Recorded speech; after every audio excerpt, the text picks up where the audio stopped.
இப்போ விஜய் வந்து ஒரு ஊருக்கு போறாருன்னு வச்சுக்கோங்களேன். பள்ளிக்கூடத்து பிள்ளைங்க ஒழுங்கா பள்ளிக்கூடத்துக்கு போகுமா?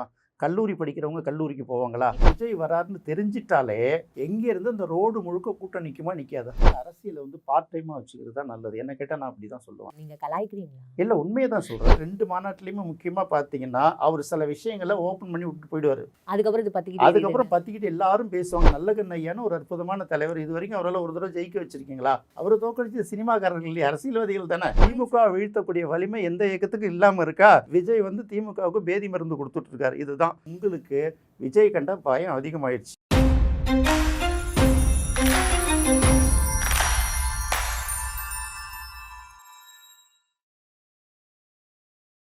ஒன் டு ஒன் வாய்ஸ் நேயர்கள் அனைவருக்கும் வணக்கம். இன்னைக்கு நம்மளோட மூத்த பத்திரிகையாளர், அரசியல் விமர்சகர் ராஜேந்திரன் சார் தான் இருக்காரு. நிகழ்ச்சிக்கு போகலாம். சார் வணக்கம் சார். வணக்கம்மா. எப்படி சார் இருக்கீங்க? நல்லா இருக்கேம்மா. ஒரு பக்கம் நாங்க வந்து இந்த வீக்கெண்ட்ஸ் ஏன் வச்சிருக்கோம் அப்படின்னா, வீக் டேஸ்ல நாங்க இதை பண்ணா மக்களுக்கு பொதுமக்களுக்கு டிஸ்டர்பன்ஸ் ஆகக்கூடாது அப்படின்னு சொல்லப்படுது. ஆனா இது பொதுவான கருத்து அப்படின்றத பார்க்கும்போது இல்லை சார், ஒரு அரசியல் தலைவர் இந்த மாதிரி நான் வீக் டேஸ் வீக்கெண்ட்ஸ் அப்படின்றத பிரித்து பார்க்கக்கூடாது. இன்னும் 6 மாதம் தான் இருக்குது. இன்னும் எப்படிலாம் வந்து கல கூட்டணி மாறும்ன்றது நமக்கு தெரியாது. ஒரு அரசியல் விமர்சகராக, ஒரு மூத்த பத்திரிகையாளராக, you have so much of experience. நீங்கள் இது எப்படி சார் வந்து உங்களோட கருத்து, உங்களோட பார்வை என்ன சார் இதில்? இது நீங்கள் ஒரே ஒரு விஷயத்தை யோசனை பண்ணி பாருங்கள். நீங்கள் வந்து எப்போதுமே அரசியலை வந்து பார்ட் டைமாக வச்சுக்கிறது தான் நல்லது. என்ன கேட்டால் நான் அப்படி தான் சொல்லுவேன். அரசியல் முழு நேரமாக யார் எடுக்கணும் அப்படின்னு கேட்டிங்கன்னா, ஒரு பொறுப்புக்கு வந்துட்டீங்கன்னு வச்சுக்கோங்களேன், நீங்கள் அப்போ முழு நேரமாக எடுத்துக்கலாம். இல்லை இல்லை இல்லை இல்லை எனக்கு நீங்கள் கலாய்க்கிறீங்களா? இல்லை உண்மையை தான் சொல்கிறேன். இல்லை, அரசியல் வந்து முழு நேரம் இல்லாமல் இப்போ நீங்கள் முதலமைச்சர் அப்போ அவர் பார்ட் டைமாக வேணா சினிமாவில் முதலமைச்சர் ஆகிட்டீங்கன்னா முழு நேரமாக எடுத்துக்கோமே. முதலமைச்சர் ஆகாத வரைக்கும் நீங்க பார்ட் டைமா எடுத்துக்கலாமே. சார், அவர் முதலமைச்சர் ஆகிறதுக்கான எந்த ஒரு முயற்சி பண்ணணும் அப்படின்றது ஒரு விஷயம் இருக்குல்ல சார். நீங்க அந்த ஆங்கிள் பாக்குறீங்க. இப்போ எதிர்க்கட்சிகள் எப்படி வேணாலும் விமர்சனம் பண்ணும். இப்போ வந்து அவர் ரெகுலரா ஒரு ப்ரோக்ராம் வைக்கிறாருன்னு வச்சுக்கோங்க. ஒரு 15 நாள் தொடர்ச்சியா ஒரு ப்ரோக்ராம் வைக்கிறாருன்னு வச்சுக்கோங்க. வீக் டேஸ் ஒர்க்கிங் ஹவர்ஸ் இருக்கு இல்லையா, எத்தனை இடங்கள்ல டிராஃபிக் ஜாம் ஆகும். இப்போ விஜய் வந்து ஒரு ஊருக்கு போறாருன்னு வச்சுக்கோங்களேன். பள்ளிக்கூடத்து பிள்ளைங்க ஒழுங்கா பள்ளிக்கூடத்துக்கு போகுமா? கல்லூரி படிக்கிறவங்க கல்லூரிக்கு போவாங்களா? இப்போ இபிஎஸ் அவர்கள் பிரச்சாரம் நடத்திட்டு இருக்காரு.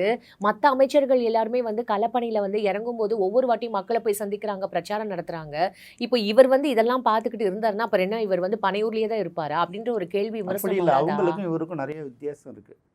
இப்போ ஒரு குக்கு வித் கோமாளியில் நிறைய பேர் ப்ரோக்ராமில் வராங்கல்ல, அதில் ஒருத்தவங்க வந்து சவுத் டிஸ்ட்ரிக்ட் ஏதோ ஒரு ப்ரோக்ராமுக்கு போயிருக்காங்க. அங்கேயே டிராஃபிக் ஜாம் ஆகுது.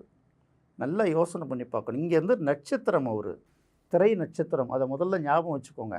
சினிமாவில் நடிக்கக்கூடிய ஒரு நட்சத்திரம் சாதாரண நடிகராக இருந்தால் கூட ஒரு ஊருக்கு வந்துட்டான்னு தெரிஞ்சதுன்னா கூட்டம் எப்படி கூடும், அது ஓட்டாக மாறுதாங்கிறது வேறு விஷயம். கூட்டம் எப்படி கூடணும் உங்களுக்கு தெரியும் இல்லையா? நீங்க ஒரு விஷயம் யோசிச்சு சொல்லுங்க. நீங்க விஜய் அந்த கட்சிக்கு ஆதரவா பேசுறதுக்கு ஏதாவது வாங்கிட்டீங்களா? ஆமா, நிறைய கொடுத்துருக்காங்க. நான் நினைச்சேன் ஒவ்வொரு வாட்டியும் நான் இதை கேட்கும் போதெல்லாம் ஏமா அப்படி சொல்ற அப்படின்னு சொல்லிட்டு நீங்க என்னமோ வந்து அந்த கொள்கை பரப்பு செயலாளர் மாதிரி ஒவ்வொரு வாட்டியும் வரிஞ்சு கட்டிட்டு வரீங்களே, அதனால தான் கேட்குறேன். பொதுவாகவே வந்து நாங்களாம் வளர்ந்த இயக்கங்கள்லாம் சுயமரியாதை பகுத்தறிவு இயக்கங்கள்ல வளர்ந்த ஆட்கள். எங்களுக்கும் சினிமாவுக்கும் எவ்வளவு தூரங்கிறது எங்களோட ஒர்க் பண்ணவங்களுக்கு தெரியும். எதுக்கு நான் சொல்ல வரேன்னா, இப்போதைக்கு ஒரு ஆட்சி மாற்றம் நிகழ்த்தணும்னு வச்சுக்கோங்களேன், எதை வேணாலும் பயன்படுத்திக்கலாம் அப்படின்ற மாதிரி யூஸ் பண்ணுறோம் இல்லையா? அப்போ நீங்கள் என்ன எடுக்கணும்னா, ஒரு நடிகர் ஒரு இடத்துக்கு போனார்னா இந்த கூட்டம் கூடுமா கூடாதா நீங்கள் சொல்லுங்கள். நிச்சயமாக டிராஃபிக் ஜாம் ஆகும். அப்போ படிக்கிற பிள்ளைகள் தான் வந்து விஜய்க்கு வந்து அதிக ரசிகர்கள் இல்லையா? கல்லூரியில் பெண்கள், லேடிஸ், ஜென்ஸ் எல்லாருமே பார்த்தீங்கன்னா விஜய்க்கு ரசிகர். இப்போ வந்து ஒரு மண்டேவோ ஒரு டியூஸ்டேலையோ போகிறாருன்னு வச்சுக்கோங்க. ஒரு ஊரில் விஜய் வராருன்னு தெரிஞ்சிட்டாலே எங்கேருந்து அந்த ரோடு முழுக்க கூட்டம் நிற்குமா நிற்காதா? சார், இது what kind of an impact ஆகுன்றது நீங்க நான் இந்த ஆங்கிளில் மக்கள் தரப்புலேருந்து பார்க்குறேன். இப்போது நீங்கள் மெட்ரோ ட்ரெயின் போட்டுட்ருக்காங்களே சென்னையில், பல ஏரியாவில் நல்லா எடுத்துக்கோங்க. மெட்ரோ ட்ரெயின் போட்டுட்ருக்காங்க. ஒரு அர்ஜென்ட்டுக்கு உங்களால் போக முடியுதா? டிராஃபிக் ஜாம் ஆகுது இல்லை? வீக்கெண்டுனா யாரும் ஸ்கூல் போக வேண்டிய வேலை இல்லை. நிறைய நிறுவனங்கள் வந்து சனிக்கிழமையும் ஞாயிற்றுக்கிழமையும் லீவ் விட்டுருவாங்க. பள்ளிக்கல்வி நிறுவனங்களும் விடுமுறை. அன்னைக்கு அவங்க எங்கே வேணாலும் போகலாம், எங்கே வேணாலும் வரலாம்.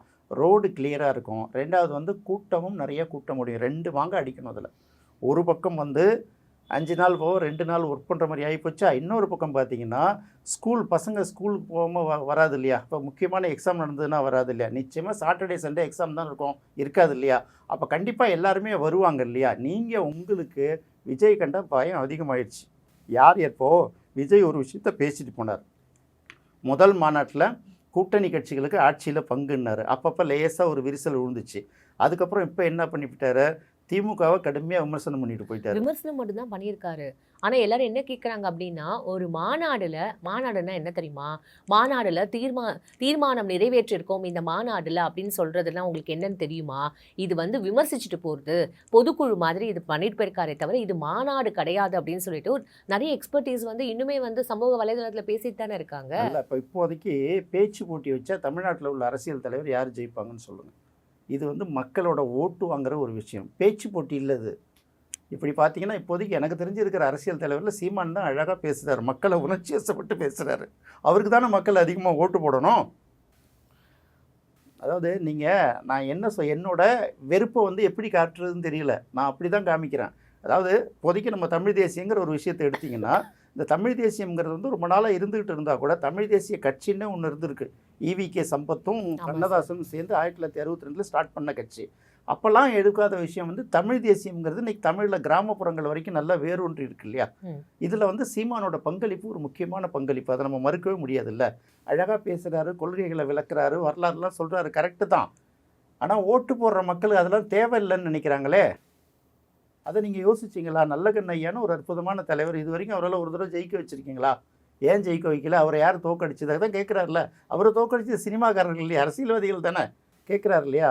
அப்போ மக்களை பொறுத்த வரையில் ஒன்று தான் எடுக்கிறாங்க. புதுசாக வர்ற வரைக்கும் அவங்களுக்கு ஒரு மரியாதை இருக்கும். விஜய்ங்கிறது ஒரு சூப்பர் ஸ்டார் நடிகர் வராரு. நடிகர் வராருன்னாலே கூட்டம் கூடுமா கூடாத சொல்லுங்கள். பவுன்சராக ஒருத்தனை தூக்கி விட்டுறான் பாருங்க, அந்த மாநாட்டில் ஒருத்தனை தூக்கி விட்டு தெரியிறான். மாநாட்டிலே இந்த பாதுகாப்பு நிறைந்த இடங்கள்ல எப்படின்னா, ஒரு ஊருக்கு போகும்போது ஒன்றுங்க, நான் இங்கேருந்து அவர் வந்து இப்போ விழுப்புரம் வராரு அப்படின்னு இந்த சாலை வழியாக தான் வராருன்னா, விஜய் எத்தனை மணிக்கு வருவாருன்னு காலையிலேருந்து கூட்டம் கூடுமா கூடாதா? இது யாருக்கு சிக்கலை கொடுக்கும்? இது வந்து ஒர்க்கிங் டேஸில் நடந்ததுன்னா இது வந்து என்ன கேட்டிங்கன்னா ஒரு வகையில் இந்த கவர்மெண்ட்டுக்கு நல்ல விஷயம்னு நினைக்கிறான். டிராஃபிக் ஜாம் ஆகுது, சிக்கல் வராது, மக்கள் அவங்கவுங்க வேலையை கவனிச்சிக்கிட்டே இருப்பாங்க. சாட்டர்டே சண்டே லீவுங்கிறதுனால எல்லாம் ரிலாக்ஸ் மூடில் எல்லோரும் வருவாங்களோ, குடும்பத்தோடு காண தவறாதீர்கள் அப்படிங்கிற மாதிரி. இது ஒரு சினிமா தானே, அப்படி தான் நம்ம அதை பார்க்குறோம். இது என்ன சிக்கல்னா, விஜய் வந்து எப்போதுமே நீங்கள் பார்த்தீங்கன்னா இது வரைக்கும் 2 மாநாட்டிலையுமே முக்கியமாக பார்த்தீங்கன்னா அவர் சில விஷயங்களை ஓப்பன் பண்ணி விட்டு போயிடுவார். அதுக்கப்புறம் பற்றிக்கிட்டு எல்லாரும் பேசுவாங்க, எல்லாரும் விஜயை பற்றியே பேசிக்கிட்டே இருப்பாங்க. நீங்கள் பார்த்தீங்கன்னா இதுக்குள்ளார ஒரு நுண் அரசியல் இருக்குது. அவர் வாயை திறக்கவே மாட்டார், அப்படியே ஆஃப் ஆகிடுவார். ஆனால் எல்லாரும் விஜய் பற்றி பேசிகிட்டே இருப்பாங்க. இப்போ கூட ஃப்ரீ ப்ரமோஷன், ஒரு படத்துக்கு ஒரு ப்ரமோஷன் தான். அவங்கவுங்க ஸ்டாண்ட் அவங்க சொல்ற. அண்ணாமலை ஒரு பக்கம் சொல்கிறாரு, இப்போ பாருங்களேன், யார் இது வந்து முழு நேர அரசியல் சேவைங்கிறாரு. அது மக்கள் முடிவு பண்ணட்டும், அப்படி தான் நம்ம பார்க்க வேண்டியதாக இருக்கு. அது கரெக்டு தானே. அண்ணாமலை அவர்கள் சொன்ன பாயிண்ட் கரெக்ட் தான். சொன்னா கம்யூனிஸ்ட் இயக்கத்துங்கள்லாம் உள்ள தலைவர்கள்லாம் பார்த்தீங்கன்னா முழு நேரம் அவங்க சேவை பாட்டிட்டு இருப்பாங்க. கட்சியில் ஒரு சம்பளம் கொடுப்பாங்க அவங்களுக்கு. அந்த மாதிரி மக்களை நீங்கள் எங்கே ஏற்றுக்கிட்டீங்க? நல்ல தலைவர்கள்லாம் நீங்கள் ஏற்றுக்கிட்டீங்களா தமிழகத்தில்? இப்போ விஜய் என்ன பேசுகிறாரு, என்ன கொள்கை பேசுகிறாரு, என்ன தத்துவம் பேசுகிறாருன்னு யார் பார்க்குறீங்க? அவர் முகத்தை பார்க்கணுன்னு தானே வரீங்க. அப்போ எப்படி இவ்வளோ கூட்டம் வருது? இதில் என்ன தத்துவம் இருக்குது? என்ன அப்படியே தலைகீழ பேசணும்னு தோணுதா? இல்ல, அப்படி இல்லை, நீங்க நல்லா யோசிச்சு பாருங்களேன். சார் நீங்க பேசுறதெல்லாம் எப்படி தெரியுமா சார் இருக்கு? ஒரு சினிமால வந்து இப்ப நான் வந்து ஒரு மேடையில பேசுறது, ஒரு விரல் புரட்சி அப்படின்னு பேசுறதெல்லாம் ஃபைன். சினிமாவில் பார்க்கும்போது அப்படியே வந்து ஒரு எமோஷ்னலான ஒரு இது ஆகும் அப்படின்னு சொல்லிட்டு போகிறதெல்லாம் வேற மாதிரி. அரசியல்னு வரும்பொழுது இங்கே அரசியல் மயமாக்கப்பட்ட மக்கள் இப்படி தான் பார்த்து வளர்ந்துருக்கிற ஒரு ஒரு ஒரு ஒரு ஒரு குரூப், ஒரு செட் ஆஃப் பீப்புள் இருக்காங்க. அதெல்லாம் பார்க்கும்போது அவங்களுக்கு ஏன் இது என்ன அப்படின்ற மாதிரியான ஒரு தாட் ப்ராசஸ் வராது? கண்டிப்பாக உண்டு, எல்லாருக்கும் உண்டு. அது வந்து ரொம்ப நெக்லிஜிபிள் பர்சன்டேஜ் தானே. அடுத்து வர ஜெனரேஷனுக்கு அப்புறம் என்ன மாதிரியான ஒரு விஷயத்தை நீங்க வந்து ஒரு மனசுல பதிய வைக்கிறீங்கன்றது ஒரு क्वेश्चन மார்க்கும் இங்க இருக்கு. எல்லாமே நியாயமான விஷயம் தான்மா. இதெல்லாம் நாங்க 20-30 வருஷம் 40 வருஷமா பேசிக்கிட்டு தானே இருக்கோம். யாரு காதுல வாங்குறீங்க? இப்போ இன்னைக்கு என்னத்த பேசிட்டு இருக்கோம்? நம்ம எவ்வளோ அரசியல் பேசிட்டு இருக்கோம், எவ்வளோ நல்ல விஷயங்களை பேசிட்டு இருக்கோம், தத்துவங்களை பேசிட்டு இருக்கோம், திராவிடத்தை பேசணும், சுயமரியாதையை பேசணும், தமிழ் தேசியத்தை பேசுகிறோம், எல்லாம் பேசிக்கிட்டு தானே இருக்கோம். யாதும் ஊரே யாவரும் கேளுன்னு 2500 வருஷத்துக்கு முன்னாடியே பேசின சப்ஜெக்ட் இன்னும் பேசிட்டு தானே இருக்கோம். திருக்குறளில் நம்ம பேசாததா? எல்லாத்தையும் பேசிக்கிட்டு தானே இருக்கோம். ஆனால் மக்கள் என்ன செஞ்சாலும் தமிழர்கள் வந்து கவர்ச்சிக்கு அடிமையாக்கப்பட்டார்கள்ல. மலையாள திரையுலகத்தில் மம்முட்டி என்ன சொன்னார்? உங்களோட தலைவர்களை நீங்கள் தரையில் தேடுங்க, திரையில் தேடாதீங்கன்னு சொன்னாரா இல்லையா?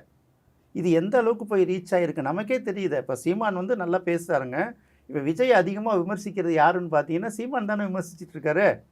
அவர் லெவலுக்கு எங்களுடைய கொள்கை வேறு, நாங்கள் வந்து இவரை போட்டியாக நினைக்க மாட்டோம், அவர் பாலிசி வீஸாக போயிட்டு இருக்க வேண்டியது தானே. திமுகவும் ஒரு பக்கம் கதறுதுன்னா ஓப்பனாக காட்டிக்க முடியாமல் கதறுது, இன்னொரு பக்கம் நாம் தமிழர் கட்சி கதறுது. மற்ற கட்சிகள்லாம் பேசுகிற அளவுக்கு இல்லை, அவ்வளோதான், எனக்கு பதில் அவர் குரல் கொடுத்துட்ருக்காருன்னு பேசாமல் உட்காந்துட்ருக்காங்க. அதாவது வீக்கெண்டு விஜய்ங்கிறத ஒன்று முதல்ல விட்டுடுங்க. மக்கள் வந்து நீங்கள் என்ன நல்ல கருத்துக்கள் சொன்னாலும் அதை ஏற்றுக்கிறதுக்கு தயாராக இல்லை அப்படிங்கிறத முதல்ல முடிவு பண்ணிக்கணும். தத்துவங்கள் சொல்லி மக்களை ஈர்க்கக்கூடிய அளவுக்கு இன்னமும் தமிழ்நாட்டோட கிரவுண்ட் லெவல் இல்லை. சினிமா மோகத்துலேருந்து இன்னும் மக்கள் முழுமையாக விடுபடலை. அதுவே தவறான ஒரு இதுதானா சார்? அதுக்கு என்ன பண்ண முடியும்னு நினைக்கிறீங்க? இப்போ நம்மள மாதிரி உட்காந்து பேசுகிறோம், சமூக ஊடகங்களில் எவ்வளோ பேர் இதில் பர்ஃபெக்டான அரசியலை பேசிகிட்டு இருக்காங்கன்னு நினைக்கிறீங்க? அன்னைக்கு ட்ரெண்ட் ஆனால் போதும்னு ஒரு ஏதாவது ஒன்று பேசிடுறாங்கல்ல, அப்புறம் பாருங்கள் பொறுப்பு துறப்புன்னு ஒன்று போடுறாங்கல்ல. ஆமாம் சார். அது எப்படி போடுறீங்க நீங்கள் உங்களோட சேனலில் நீங்கள் கூப்பிட்டு பேச விட்டுட்டு பொறுப்பு துறப்புன்னா இப்போ உங்களுக்கு ரெஸ்பான்சிபிலிட்டி கிடையாதுல்ல.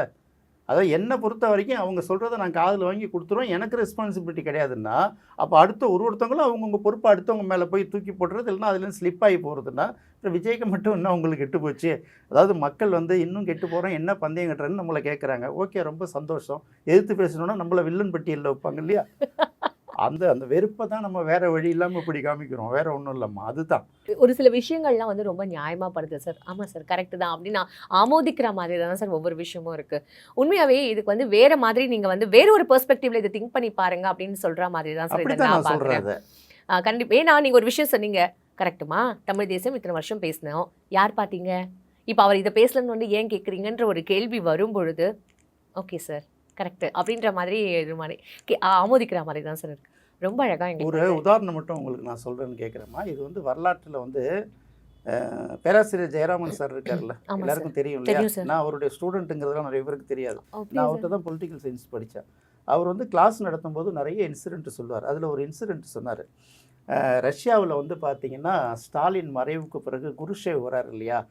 ஸ்டாலினோட ஆட்சி காலத்தில் பார்த்தீங்கன்னா இரும்பு திரைன்னு சொல்லுவாங்க, அயன் ஸ்க்ரீன். அதாவது ஒரு இடத்துலேருந்து அந்த மக்கள் இன்னொரு இடத்துக்கு போகணுன்னா கூட பர்மிஷன் இல்லாமல் போக முடியாது. ஓகே. அந்த மாதிரி சில இதெல்லாம் தளர்த்தினார் குருஷேவ் காலத்தில். வந்துட்டு இது வந்து அது என்ன சொல்கிறது, அந்த இரும்பு திரை அப்படிங்கிறத வந்து மூங்கில் திரை, பேம்பு ஸ்க்ரீன்கிறவுக்கு தளர்த்தினார். இதை வந்து அவர் ஒரு மீட்டிங்கில் நின்று பேசிகிட்டு இருக்காரு. மீட்டிங்கில் நின்று பேசும்போது இந்த மாதிரிலாம் நான் தளர்த்திருக்கேன், இந்த மாதிரிலாம் கடுமையாக இருந்தது, ஏன்னா தேவையான சில சுதந்திரங்கள் தான். அப்போ கூட்டத்திலேருந்து ஒரு குரல், இவ்வளோ நாள் நீ என்ன பண்ணன்னு ஒருத்தன் கேட்குறான், குரல் கொடுக்குறான். அவர் எப்படி அந்த தலைவர்கள் சமாளிக்கிறாங்கன்னா, அப்படியே இப்படி பாக்கெட்லேருந்து ரிவால்வரை எடுக்கிறாரு. எடுத்துகிட்டு என்ன பண்ணார், அப்படியே அந்த க்ரௌடை பார்த்து அப்படியே குறி வச்சு யார் யார் யாருன்னு, அவ்வளோதான். பென் ட்ராப் சைலண்ட்டு, கப் சிப்புன்னு ஒரு சத்தமே இல்லை. திரும்ப ரிவால்வரை எடுத்து உள்ளர வச்சுக்கிட்டு இதே கண்டிஷனில் தான் நானும் அன்னைக்கு இருந்தேன்னு ஒரு பதில் சொல்கிறாரு அவர். அதாவது சில விஷயங்களை இன்சிடென்ட்டோட புரிய வைக்கிறது, அது மனசில் இன்னும் பதியும் இல்லை. அது மாதிரி தான் இப்போ விஜயோட அரசியலை பார்த்து நம்ம அப்படி தான் நினைக்கிறோம். நான் இன்னும் கெட்டு போகிறேன், என்ன பந்தயம் கட்டுறேன்னு மக்கள் கேட்கும்போது நீங்கள் என்ன அதுக்கு பதில் சொல்ல முடியும்? நீங்கள் இதை பேசணும் ஆதரவாளர்கள்பாங்க, இல்லைன்னா எதிர்ப்பாளர்கள் உங்களுக்கு ஒரு வளர்ச்சி பிடிக்கல பொறாமம்பாங்க. சரி, இப்படி சொன்னீங்கன்னு வச்சுக்கோங்களேன், நான் கேட்டேன் என்ன பகுத்தறிவாதியா சிந்தனைவாதியான்னு கேட்பாங்க. நம்ம என்ன சொல்ல முடியும்? நிலையை வந்து சாதகத்தையும் சொல்கிறோம், பாதகத்தையும் சொல்கிறோம். அதாவது ஒரு பெரிய மிருகத்தை அடிக்கிறதுக்கு இன்னொரு மிருகம் உள்ளார வருது, அவ்வளவுதான். இதுதான் தமிழக அரசியல். திமுக வீழ்த்தக்கூடிய வலிமை எந்த இயக்கத்துக்கும் இல்லாமல் இருக்கா? விஜய் வந்து திமுகவுக்கு பேதி மருந்து கொடுத்துட்ருக்காரு, இதுதான். ஸோ இதை நாங்கள் சில பேர் வந்து ஓரமாக நின்று ரசிச்சிட்டு இருக்கோம், அப்படி தான் நம்ம பார்த்துட்ருக்கோம். Fine sir. இதுக்கு மேலே வந்து இந்த சப்ஜெக்டை யாருமே கிளியராக பேச முடியாது அப்படின்றது என்னோட ஒரு பர்சனல் கருத்து சார். ரொம்ப அழகாக வந்து எங்களுக்கு எல்லா விஷயமும் வந்து எக்ஸ்பிளைன் பண்ணியிருக்கீங்க. வேறு மாதிரியான ஒரு பெர்ஸ்பெக்டிவ்ல இதை செக் பண்ணி பாருங்க அப்படின்றதையும் எங்களுக்கு எடுத்து சொல்லியிருக்கீங்க. உங்களோட பொன்னான நேரத்துக்கு ரொம்ப நன்றி சார். நன்றிம்மா. நம்ம வந்து வீக்கெண்ட் விஜய் அப்படின்றது தான் நான் வந்து ஆரம்பித்தேன். அது மாதிரிலாம் நீ யோசிச்சேன்னா அது உன்னோட முட்டாள்தனம் அப்படின்ற மாதிரி ரொம்ப அழகாக வந்து எனக்கு எக்ஸ்பிளைன் பண்ணியிருக்காரு. கண்டிப்பாக இது மக்கள் எல்லாருக்குமே வந்து ஒரு புரிதல் ஏற்பட்டிருக்கும் அப்படின்றத நான் நம்புகிறேன். இன்னும் வேறு ஒரு சுவாரஸ்யமான எபிசோடில் உங்களை வந்து மீட் பண்ணுறேன். அதுவரை உங்களிடமிருந்து விடைபெறுவது உங்கள் அமிர்தா.